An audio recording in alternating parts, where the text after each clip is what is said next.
The dust of redemption settled on everything, a fine tan powder that coated the soul as surely as it did the boardwalks. It clung to Daniel Carter's worn boots as he loaded the last of his supplies into his saddlebags, flour, salt, coffee, the meager essentials for another month of solitude. He was a man who had made a covenant with silence, and towns like this were a necessary violation of that pact. The afternoon sun beat down, turning the main street into a shimmering river of heat. Then the world shattered. A shotgun blast ripped through the placid air, the sound cannon loud and obscene. Glass from the bank's front window exploded outward, raining down like sharp, glittering hail. Men and women screamed, diving for cover behind water troughs and horse rails. Daniel's body reacted before his mind could object. Years of wearing a tin star had carved instincts into his very bones, instincts he had tried to bury under 5 years of grief and dirt. He dropped low behind a stack of barrels, his hand instinctively going to the Colt Peacemaker holstered at his hip. 3 men spilled from the bank canvas sacks, heavy with coin slung over their shoulders. 2 were young, nervous, their eyes wide with a mix of terror and adrenaline. But the third, their leader, moved with a chilling calm. He was tall, broad-shouldered, a dark bandana covering the lower half of his face. It was his eyes that held Daniel captive, cold gray, and devoid of anything resembling mercy. They were the eyes of a man who had looked into the abyss and found it to his liking. As the gang scrambled for their horses, the leader shoved a woman aside. She stumbled, falling hard against a hitching post. He swung himself into his saddle, a cruel smirk visible even beneath the cloth.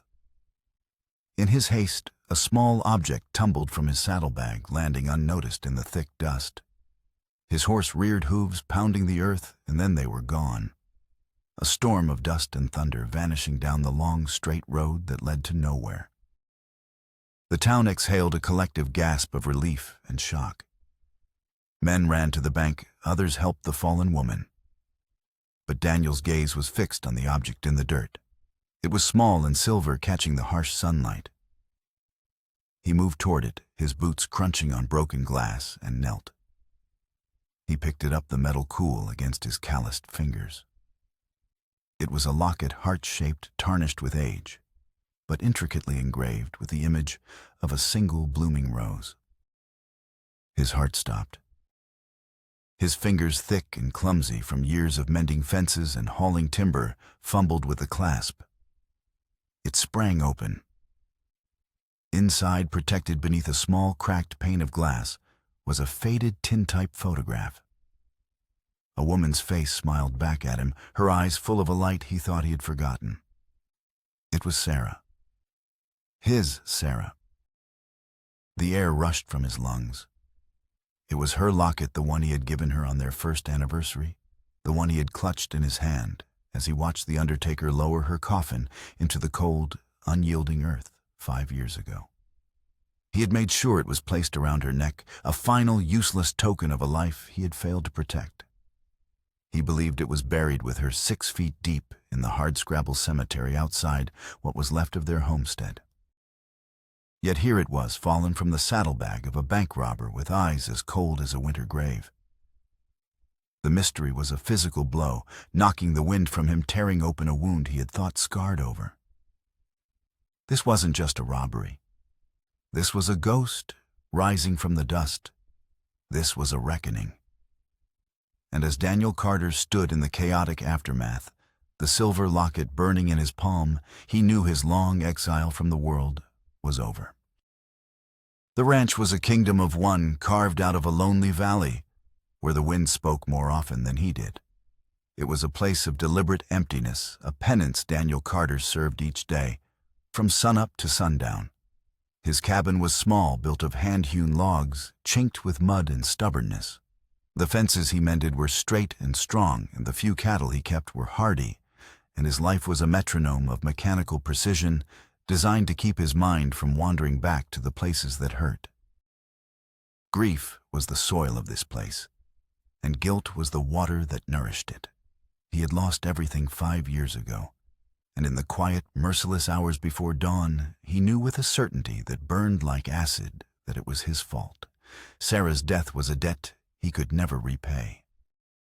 Flashbacks came unbidden, sharp and vivid as lightning strikes in the dark. He saw her on their wedding day, her smile so bright it seemed to outshine the sun and the silver locket already resting against her collarbone. He saw them building their first homestead, their hands clasped over the handle of a two-man, saw their laughter echoing in the vast, empty prairie. They had been forging a future, a life built on calluses and hope. Sarah had been the architect of that hope, her spirit and the foundation of everything they built. Then came the fire. The raid had come at dusk, a surprise attack, by a band of marauders sweeping through the territory. They were after horses, supplies, anything of value. But they brought with them a casual, brutal violence that set the world aflame. He remembered the smoke thick and choking, the terrified shrieks of the horses, the guttural shouts of men whose faces were masks of greed. He had been a lawman, a man trained to face down violence. But this was different. This was his home, his life, his Sarah. He remembered the critical moment with a clarity that still stole his breath. He had a choice: charge into the fray to save her from the two men dragging her from the burning house, or fall back to a defensible position and try to pick them off. Fear, cold and paralyzing, had coiled in his gut. For one fatal second, he hesitated. He chose tactical retreat over raw courage. He scrambled for cover behind the well, his custom rifle heavy in his hands, but by the time he had a clear shot, it was too late. A single gunshot had echoed, silencing the chaos for a heart-stopping moment. When he looked again, Sarah was on the ground, and the raiders were melting back into the twilight. He had run to her, but she was gone. He had been a moment too late. He had been a coward. That guilt had followed him here to this isolated ranch. He worked from dawn till dusk, hoping to exhaust his body so thoroughly that his mind would have no energy left for memory. He mended fences that didn't need mending, tended to cattle with a joyless efficiency, and stared into the fire.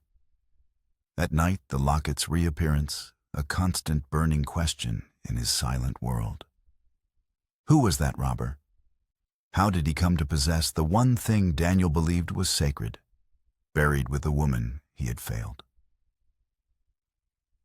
The questions were a torment, a puzzle with no discernible pieces, and they chipped away at the walls he had so carefully built around his heart.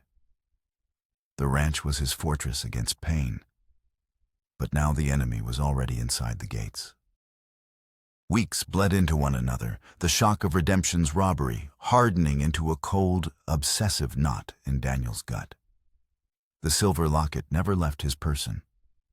He kept it in the pocket of his worn denim shirt, its weight a constant reminder of the ghost that now rode with him.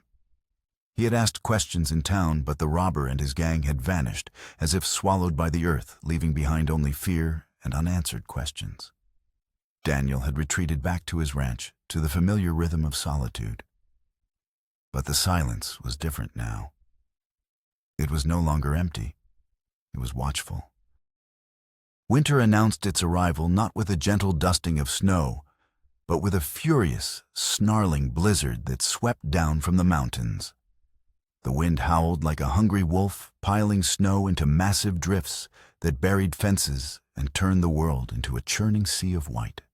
Daniel hunkered down in his cabin, the fire roaring in the stone hearth, the storm a fitting reflection of the tempest in his soul.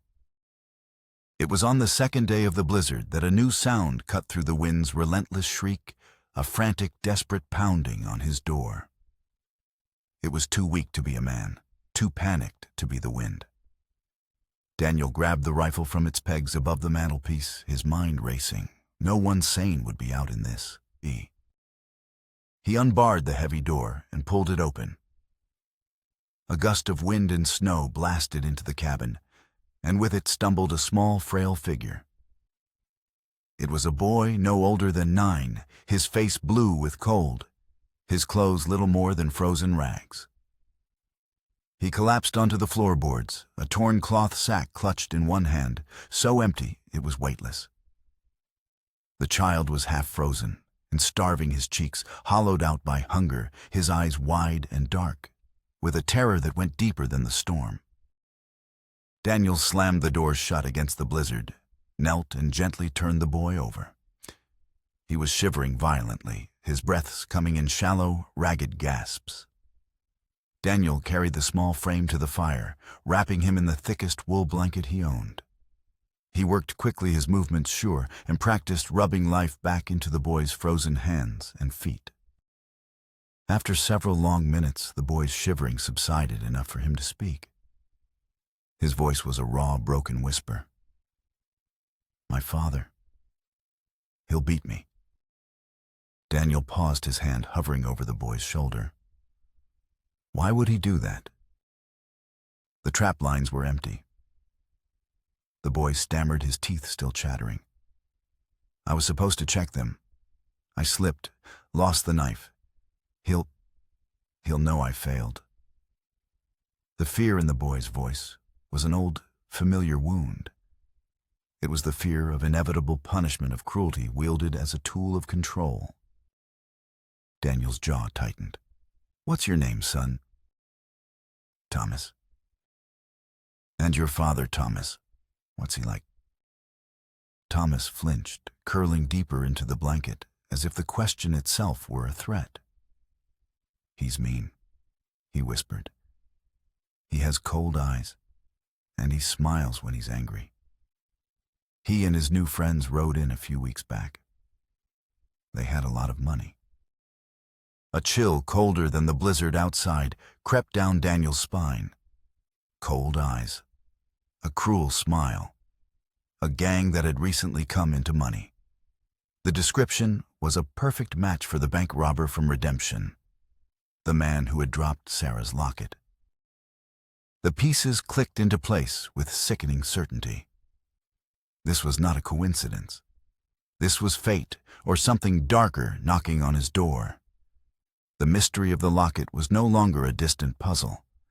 It was here, shivering and terrified in his cabin. A protective instinct, an emotion he thought had died with Sarah, roared to life within him. It was fierce and absolute. He had been a moment too late to save his wife. He would not be too late to save this boy. He looked down at Thomas, whose eyes were heavy with exhaustion and fear. He had come here fleeing a monster, and in doing so had brought the monster's shadow to Daniel's doorstep.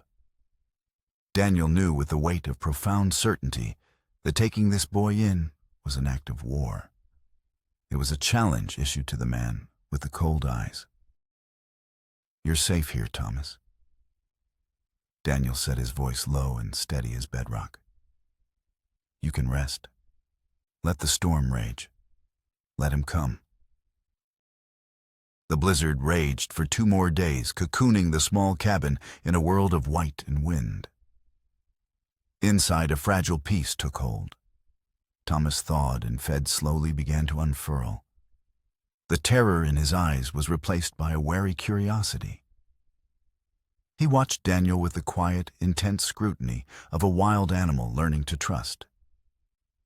Daniel, for his part, moved with a gentle deliberation he hadn't known he possessed, careful not to make any sudden movements or raise his voice, mindful of the invisible bruises the boy carried. On the 3rd morning, the storm broke. The sun rose on a world transformed, a landscape of sculpted snow and blinding white. The silence was absolute. It was in that profound quiet that they heard it, the rhythmic crunch of hooves on frozen snow, steady and deliberate. Thomas froze the spoon halfway to his mouth, his face draining of all color. "He's here." He whispered the words barely audible. Daniel rose from the table and peered through a crack in the shutters. 2 riders were approaching, their figures dark against the snow.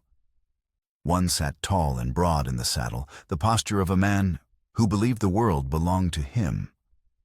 The other was a leaner, harder-looking man, clearly a hired hand.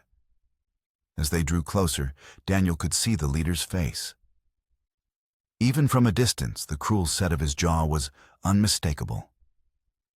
It was him, the man from Redemption, the man who called himself Thomas's father. "Stay behind me." Daniel said, his voice calm but laced with iron. He didn't reach for his rifle. Not yet. This was a conversation he needed to have, face to face. He opened the door and stepped onto the porch, blocking the entrance with his body. The cold air was sharp and clean. The lead rider pulled his horse to a halt just feet from the steps. He dismounted, his boots sinking into the deep snow. Up close, his eyes were even colder than Daniel remembered, like chips of gray granite. A jagged scar ran from the corner of his left eye to his lip, pulling it as into a perpetual sneer. "I'm looking for my boy," the man said, his voice a low growl. He gestured vaguely toward the valley. He ran off in the storm. Figured he might have stumbled into the only shelter for miles. His gaze swept over Daniel, lingering for a moment on the custom-made rifle hanging on the pegs just inside the door. "A boy came here," Daniel said evenly, "half frozen and starving. He's inside." The man's lips twisted into a smile that held no warmth. "Then I'll take him off your hands. The name's Silas." "The boy's not fit to travel," Daniel replied, not moving an inch. "He needs rest." Silas took a step closer, his eyes narrowing as he studied Daniel's face. A flicker of something recognition perhaps passed through his cold gaze. He chuckled, a dry, rattling sound. "A man like you, Carter." He said, the use of Daniel's name, a deliberate, calculated strike. Always trying to save what's already lost. "You never learn, do you?" The words hit Daniel like a physical blow. Silas knew him. This wasn't a random encounter. This was personal. Silas's eyes flicked again to the rifle inside the cabin.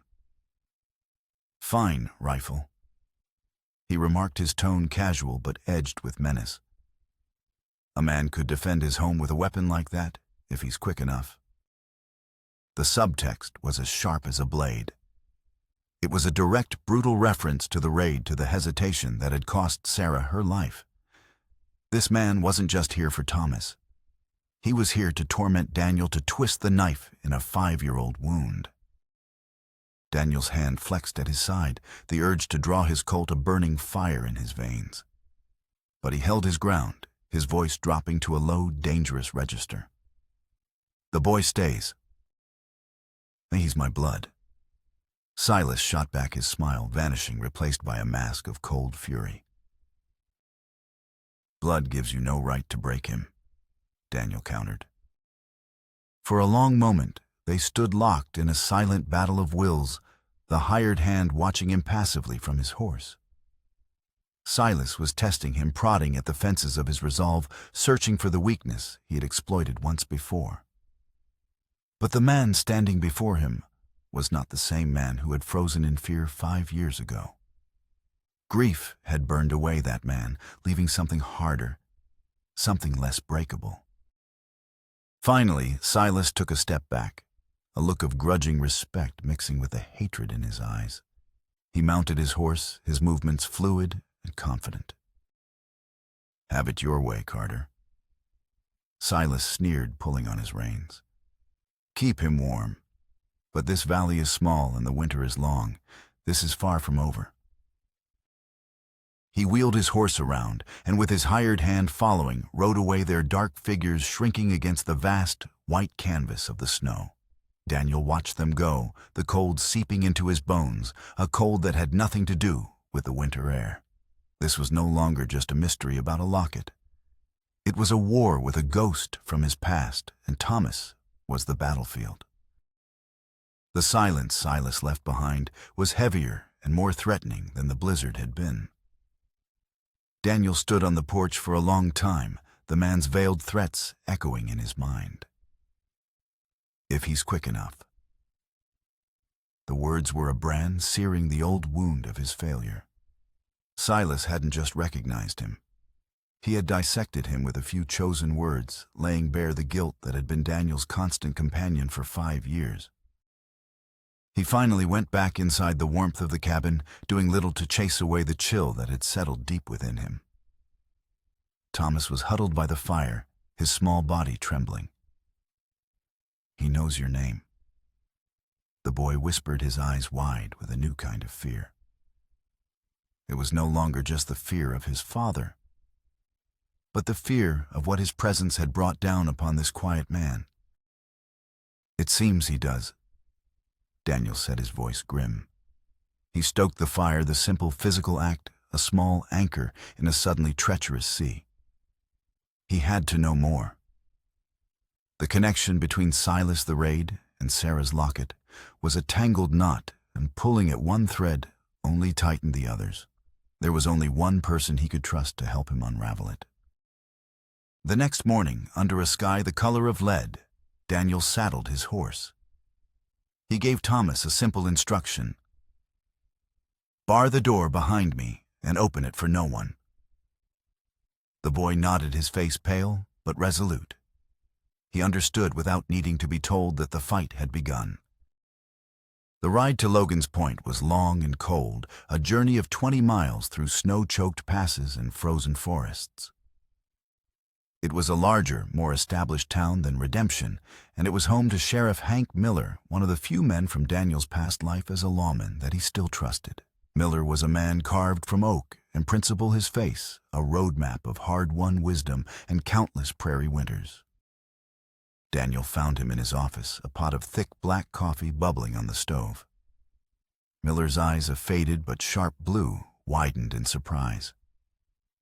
"Daniel Carter, I'll be damned. Thought a bear had gotten you years ago." "Not yet, Hank," Daniel said, shaking the snow from his coat. "I need your help." Over steaming mugs of coffee that could strip paint, Daniel laid out the story, the bank robbery, the locket, the arrival of Thomas, and the confrontation with Silas. He omitted nothing, not even the shame of Silas's pointed words about his rifle. Miller listened patiently, his expression growing more grim with each detail. When Daniel was finished, Miller leaned back in his chair, the wood creaking in protest. "Silas Kane." He said the name tasting like poison. "He's no common drifter, Daniel. He's a plague. Been running a gang for the better part of a decade, mostly back east. Robberies, raids, extortion, you name it. But I've never heard of him having a son. His file is thick, but there's no mention of family. The man's a lone wolf, always has been." Miller stood and pulled a dusty ledger from a shelf. He flipped through the pages, his finger tracing lines of faded ink. "Here we are. Kane's gang was active all through this territory about 5 years back. A string of homestead raids. Brutal stuff. They hit fast and vanished.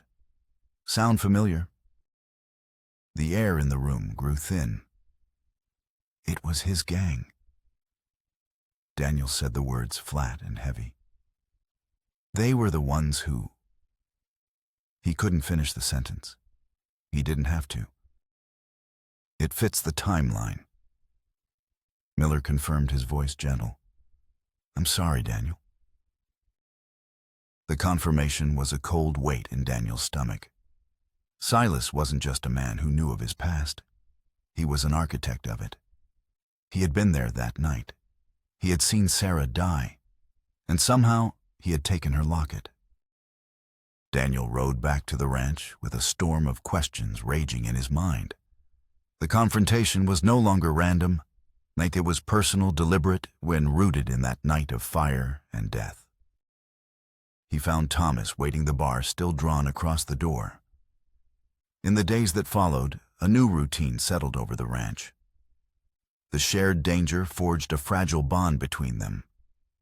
Daniel, needing to keep his hands and mind busy, began teaching the boy the simple, steady work of the ranch. He showed him how to mend a split rail fence, his large, calloused hands guiding Thomas's small ones.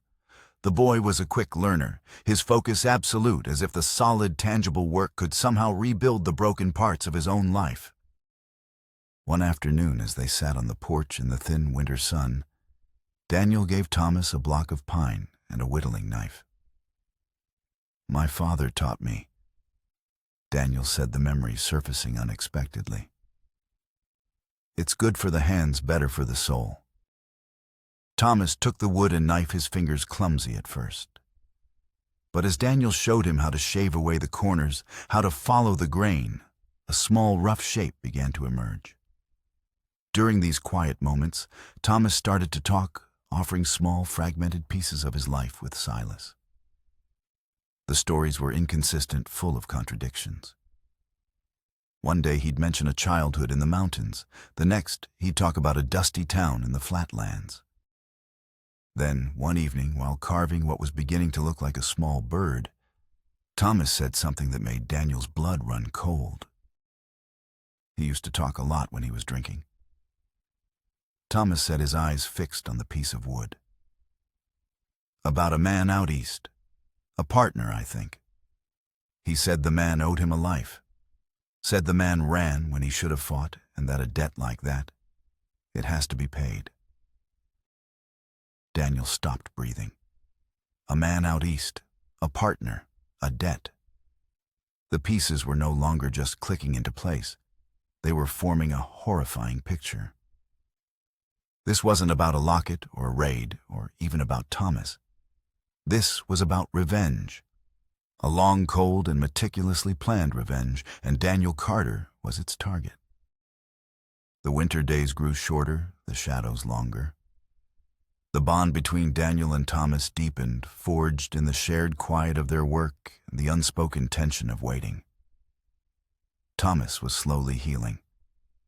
The haunted look in his eyes was receding, replaced by the natural spark of a curious boy.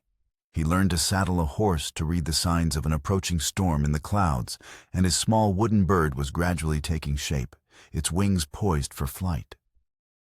One evening, while helping Thomas patch a tear in his thin shirt, Daniel noticed it. A small, dark mark on the boy's upper arm, usually hidden by his sleeve. It wasn't a bruise or a scar from Silas's cruelty.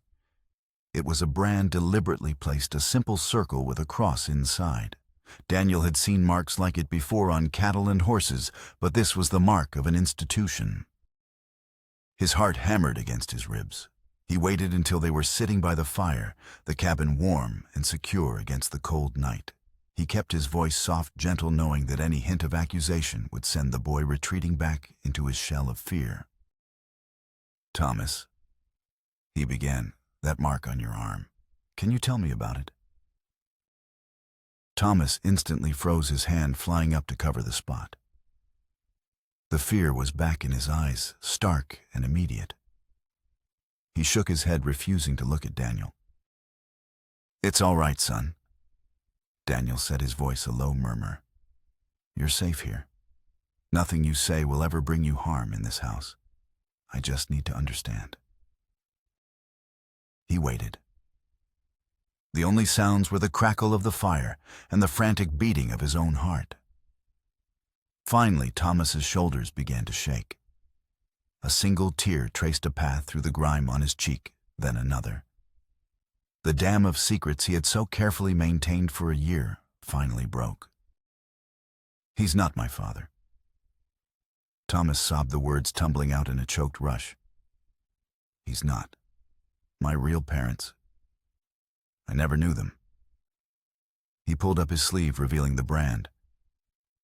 "It's from the St. Jude's foundling home. It's 200 miles east of here. Silas, he came there a year ago. He told the matron he was a distant relative. He promised me a home, a family." The boy's voice cracked with the weight of that betrayal. "He lied. He just wanted someone to do his chores, someone to fetch his whiskey, someone to hit when he got angry." Daniel felt a white-hot rage build in his chest, a fury so intense it left him breathless. He wanted to find Silas and tear him apart with his bare hands. But he pushed it down, focusing on the weeping child in front of him. There was more. He could feel it. "Why you, Thomas?" Daniel asked, his voice thick with emotion.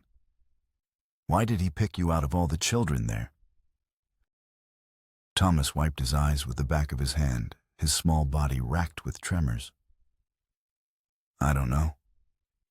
But he calls me by another name when he's angry. When he's really, really angry, he doesn't call me Thomas." The boy took a shuddering breath, the final devastating piece of the puzzle falling into place. "He says it was the name of the man who took everything from him. The man he's going to make pay." Thomas looked up, his eyes meeting Daniel's, his expression a mixture of terror and confusion. "He calls me Daniel." The name hung in the air between them, heavy and terrible. It was the story's most important twist, the key that unlocked the true nature of Silas's cruelty. Every blow Thomas had endured, every night he had gone hungry, every cruel word, it had all been a rehearsal. A twisted symbolic revenge exacted on a helpless child who wore the name of Silas's true target. Daniel Carter had been the ghost haunting Thomas's life long before he ever appeared on the boy's horizon. The rage inside Daniel solidified into something cold and hard as steel. This was no longer just about protecting a child. It was about ending a nightmare that Silas had authored 5 years ago and was now trying to finish using an innocent boy as the final blood-soaked chapter. The revelation settled over the cabin like a death shroud. Every memory of Thomas's fear, every bruise Daniel had seen was now recast in a horrifying new light. He wasn't just a cruel guardian. Silas was a puppet master, and Thomas had been his effigy, a stand-in for the man he truly wanted to destroy. The knowledge fueled Daniel with a cold, clear purpose he hadn't felt in years. The time for hiding was over. The time for waiting was done. Fueled by this terrible new understanding, Daniel began to fortify his ranch. He spent the next day methodically checking every weak point, every vulnerability. He reinforced the shutters on the cabin, boarded up the smaller windows, and created strategic firing positions behind the woodpile and the stone well. He was no longer just a rancher protecting his home. He was a former lawman preparing for a siege. Thomas worked silently beside him, his small face a mask of grim determination. He seemed to understand that the quiet life they had started to build was about to be swept away by a violent storm. Silas did not make them wait long.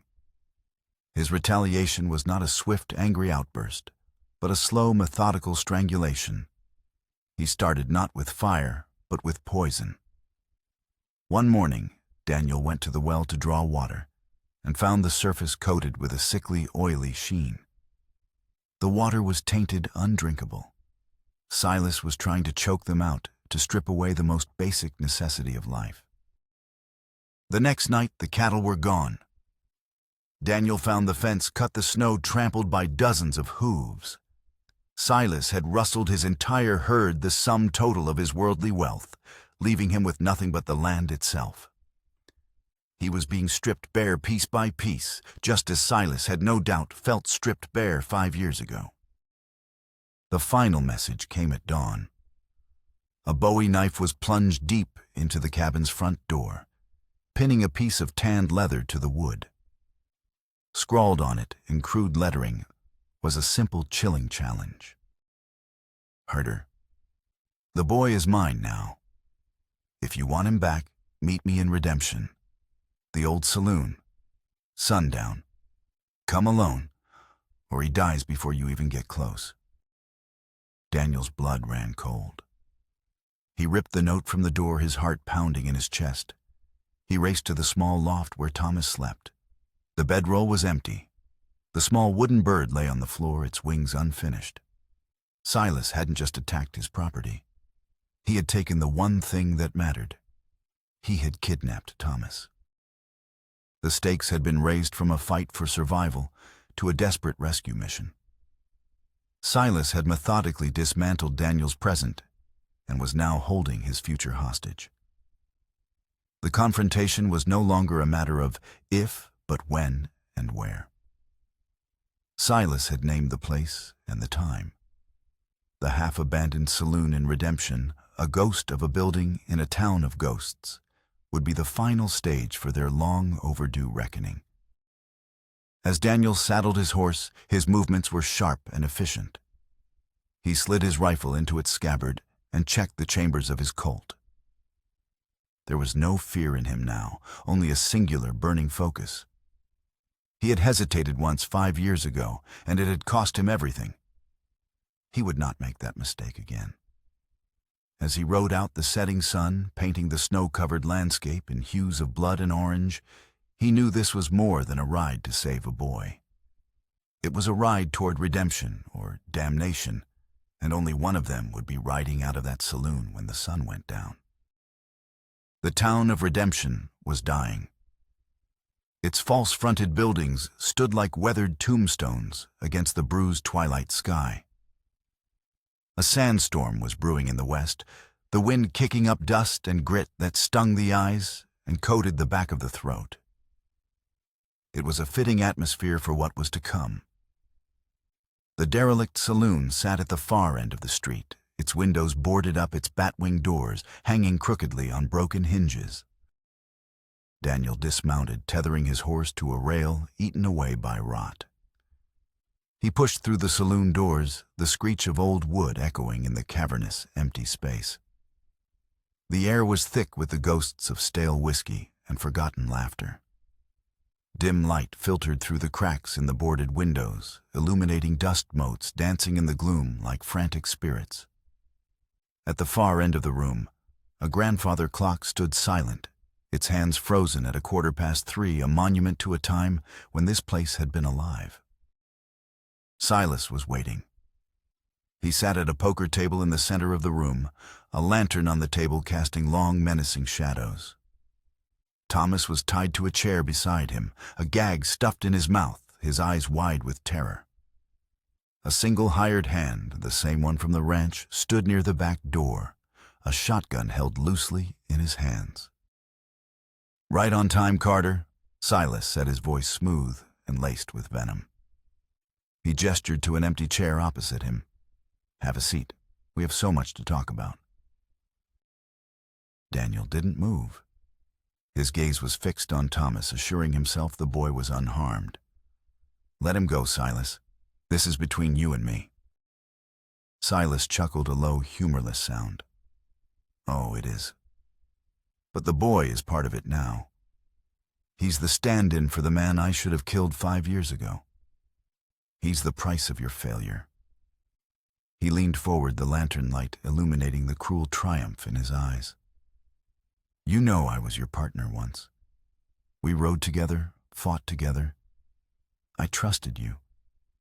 And when that raid went south, when your homestead was burning, what did you do?" He paused, letting the question hang in the air, thick and suffocating. The wind howled outside, rattling the loose boards of the saloon, a mournful chorus to Silas's indictment. "You ran." Silas sneered, spitting the word out like poison. "You ran to save your own skin. You left me for dead, pinned down with a bullet in my leg. And you left her. She died calling your name Carter. Did you know that I was the one who heard her last breath? I was the one who held her as the life faded from her eyes." The words were a physical assault, each one a hammer blow against the fragile peace Daniel had tried to build. He had run. He had failed. He had always known it, but hearing it from the mouth of a man who was there twisted the guilt into an agony beyond measure. "I tried to get a better position." Daniel said, his voice strained. "I was trying to save her." "Liar," Silas hissed, slamming his hand on the table. The lantern flickered wildly. "You were afraid. I saw it in your eyes. And your fear killed her." He stood up, his chair scraping loudly against the floorboards. He began to circle the table, a predator closing in on his prey. "But here's the part you've probably lied to yourself about all these years." Silas continued, his voice dropping to a conspiratorial whisper. The final devastating piece of the puzzle. When that raider shot her, it wasn't a killing shot. Not right away. Daniel froze, his blood turning to ice. She was alive, Carter. Silas said, stopping directly in front of him. She was alive when you fled. Wounded but alive. If you had charged, and then if you had shown an ounce of the courage you pretended to have, you could have saved her. But you hesitated. You weighed your life against hers, and you chose yourself. The truth, raw and horrific, crashed down on Daniel, shattering the last of his defenses. He had spent 5 years believing he was just too late. The reality that he had been too afraid was infinitely worse. I loved her too. Silas confessed, his voice cracking with a tormented rage. In my own way, I would have died for her that night. But you, her husband, the great lawman, you ran. My vendetta isn't just because you left me to die. It's because I had to watch the woman I loved die listening for a husband who was too much of a coward to come for her. That final revelation broke something inside Daniel. It wasn't a bullet or a fist, but it struck him harder than either ever could. In that moment, in the middle of a life-or-death struggle, he was forced to confront the deepest, most profound shame of his life. Silas saw the break. He lunged, a knife appearing in his hand, as if from nowhere. But the revelation that should have shattered Daniel did the opposite. The acceptance of his failure, the final agonizing admission of his cowardice, burned away the last remnants of his fear. There was nothing left to be afraid of. The worst had already happened, and he had caused it. He moved with a speed and clarity born of absolute purpose.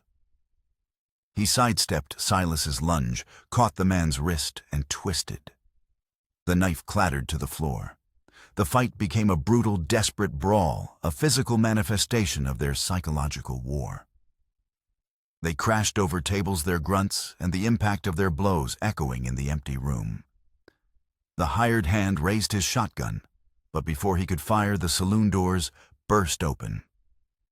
Sheriff Miller stood silhouetted against the raging storm, his pistol drawn. "Drop it," Miller yelled. The distraction was all Daniel needed. He drove his fist into Silas's jaw, sending him staggering back. But Silas wasn't done. He scrambled for the fallen knife, his eyes wild with a madness that had consumed him.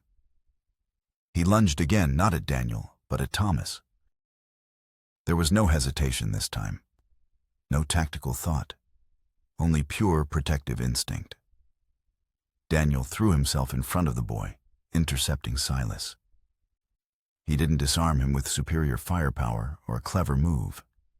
He simply absorbed the attack, grabbing Silas in a powerful hold, his entire being focused on a single goal, protecting the child behind him. As they struggled, Miller's gun cracked the sound, deafening in the enclosed space. Silas stiffened, a look of shock on his face before collapsing to the floor. Silence descended, broken only by the howl of the wind and Thomas's terrified whimpers. The storm outside had reached its peak, and inside the derelict saloon, so had the storm within Daniel Carter. He had finally done the right thing, without hesitation, without fear. It was 5 years too late for Sarah, but just in time for Thomas. As Silas collapsed, the sandstorm outside seemed to lose its fury, its howl softening to a mournful whistle. The tension in the derelict saloon broke, leaving behind a silence thick with gunpowder and grief. Sheriff Miller stood in the doorway, his pistol still smoking his face, grim. Daniel didn't look at Silas's still form. His attention was solely on Thomas. He moved quickly to the boy's side, his hands surprisingly gentle as he worked at the ropes binding him to the chair. He pulled the gag from Thomas's mouth, and the boy's breath hitched in a ragged sob. "It's over," Daniel whispered, his voice hoarse. "You're safe now." He untied the last knot, and Thomas launched himself into Daniel's arms, burying his face in the man's dusty coat, his small body shaking with a storm of pent-up terror and relief. Daniel held him tightly, one hand stroking the back of the boy's head, offering a silent, solid comfort without making false promises. The world was still a dangerous place, but in this moment, in this embrace, they were an island of safety. They returned to the ranch as the first rays of dawn broke through the dissipating storm clouds. The air was washed clean, but the land bore the scars of their ordeal. The blackened skeleton of the barn stood as a stark monument to Silas's hatred. The poisoned well was a symbol of his insidious cruelty. The mood was somber, heavy with the weight of all that had been lost and all that had been revealed. But it was not broken. They took the first small steps to rebuild that day. The work was slow, arduous, and meaningful. They cleared rubble from the barn's foundation, their movements synchronized in a quiet rhythm of shared purpose. They weren't just rebuilding a structure. They were reclaiming their lives from the ashes. That evening, sitting before the fire, the silence between them was no longer one of tension, but of quiet contemplation. Daniel knew he owed the boy more than just safety. He owed him the truth. Thomas. He began, his voice steady. What Silas said in that saloon about my wife Sarah. It was true. Thomas looked up from the wooden bird he was holding, his eyes full of a wisdom far beyond his years. For the first time, Daniel told the full story. He didn't shield the boy from the ugly parts. He spoke of his love for Sarah, of the life they had built, and of the fear that had made him hesitate on the worst night of his life. He confessed his cowardice, laying his deepest shame bare, not as a broken man seeking pity, but as a father treating his son as an equal. He was teaching Thomas that scars were not something to be hidden, but a part of who you are, proof that you had survived. When he was finished, the cabin was quiet. Thomas reached out and placed his small hand on Daniel's arm. "You didn't run this time," he said softly. The simple words were a balm on a wound 5 years old. They were absolution. In that moment, the last of the walls around Daniel Carter's heart crumbled to dust. Months passed. The harsh winter gave way to a tentative spring. The snow melted, revealing the green shoots of new life pushing up through the scarred earth. The ranch was slowly being reborn. A new, smaller barn stood where the old one had fallen, its fresh pine timbers smelling of resilience and hope. The well had been cleaned, its water running pure and clear again. Life found a new rhythm, one built not on the solitary mechanical movements of a man hiding from his past, but on the shared efforts of a father and son building a future. They worked together, ate together, and in the evenings sat on the porch, Daniel teaching Thomas the constellations, telling him stories of the stars. Their bond, forged in terror and loss, had solidified into the quiet, unshakable strength of family. The resolution was not about forgetting the past. The ghosts of Sarah and Silas would always be a part of their story. It was about learning to live with them, to honor the love and learn from the pain. One cool spring evening, Daniel finished his latest project inside the cabin, a new mantelpiece carved from a solid piece of oak set above the stone fireplace. It was the new heart of their home. He reached into his shirt pocket and pulled out the silver locket. He opened it, looking at Sarah's smiling face one last time. There was no longer a storm of guilt when he looked at her, only a quiet, bittersweet ache of love and loss. With a deep breath, he placed the locket on the center of the new mantel. He was not hiding it away in a drawer, nor was he burying it. He was giving it a place of honor, an acknowledged part of their new life. Thomas, who had been watching from the table, walked over. In his hand was the small wooden bird, now perfectly carved and sanded, smooth, its wings lifted as if in mid-flight. Without a word, He placed it on the mantel right next to the locket. The two objects sat side by side, the tarnished silver heart representing a past full of love and failure, and the simple wooden bird, a symbol of a future ready to take flight. It was a powerful image of the past and future coexisting, a testament to redemption, acceptance, and the formation of a new family, built not on blood, but on choice. Daniel put his arm around Thomas's shoulders, and for the first time in more than 5 years, a faint, genuine smile touched his lips as he looked at the two small objects that told the story of their lives.